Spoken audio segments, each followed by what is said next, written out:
Bazuar në përditësimet e fundit, Komisioni Qendror i Zgjedhjeve njoftoi se 88% e flet votimeve për diasporën janë dorëzuar tashmë për zgjedhjet e 28 dhjetorit. Besnik Buzhala, drejtori i zyrës për regjistrim, certifikim dhe kontrollin financiar të subjekteve politike, tha se operatori ekonomik është duke bërë shpërndarjen e pakove me flet votime në adresë të votuesve jashtë Kosovës, të cilët janë regjistruar për të votuar përmes postës. Total 50.611 dërgese janë dorëzuar me sukses tek votuesit, që shprehu në përqindje përbën 88% të dërgesave të cilat votuesit i kanë pranuar.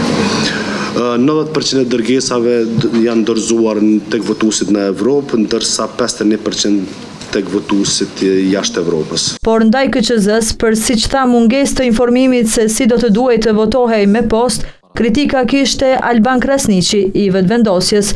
Kësaj ai tha se jep dorëheqje nga Këshilli për informim në kuadër të KQZ-s. Në shenjë themi edhe proteste, jam pothuajse në këtë pjesë i gatshëm me u tërheq dhe bile po e deklaroj tërheqjen time nga Këshilli për informim. Unë nuk marrë më pjesë në këtë këshill. Kritika e Krasniqit nxiti debat mes anëtarëve të komisionit.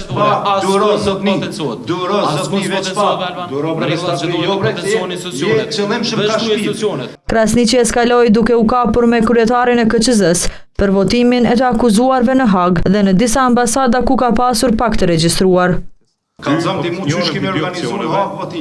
Megjithatë, në këtë mbledhje u bë e ditur po ashtu se janë përgatitur të gjitha materialet zgjedhore për të mundësuar votimin në përfaqësi diplomatike të Kosovës më 27 dhjetor të vitit 2025. Nëse jo, me kaq që përmbyllim takimin.